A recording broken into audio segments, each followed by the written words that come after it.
It's a blessing to see that most people don't care about those Trump cases. God bless this lady. What difference will this make in the election? Nothing. I have now said that I am from my suburban perch with my rose garden and everything else.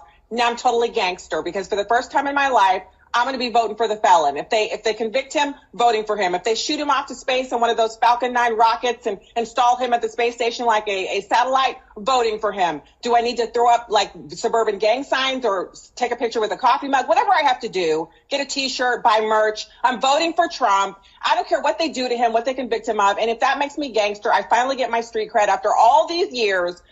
What impact is it having? It's driving people like me. I'm a law-abiding citizen. I don't believe in criminals. But it's driving me to a place where I don't care what Trump says. I don't care what expletives he drops in the courtroom. I'm voting for him. Now, what's next? Me voting for Trump, black women voting for Trump, black men voting for Trump, children, if they can get into the ballot box and sign something, voting for Trump. Just tell us where we have to go to vote for this man. I just love it. I had to share it. And just in case you missed it today, some new polls came out. And like I said, people just don't care about those court cases because Trump is way ahead. Listen to this. Look, these Sunbelt battleground states, frankly, for the Joe Biden campaign, these numbers are an absolute disaster. The smallest lead is in Arizona for Donald Trump. He's up 6. Look at this, 9 in Georgia, 13 in Nevada. My goodness gracious, my God.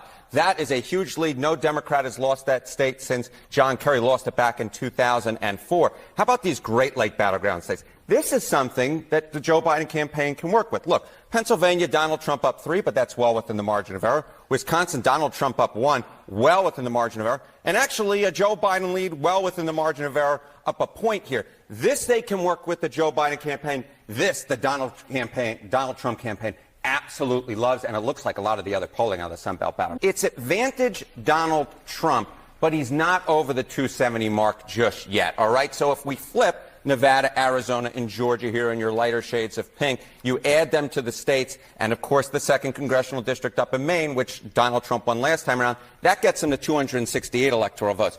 If we keep Wisconsin, Michigan, and Pennsylvania in the too close to call category, along with Nebraska's 2nd Congressional District, Joe Biden at 225. So it's advantage Donald Trump, but Joe Biden does at this point have a path to 270. I don't think anything can stop this man.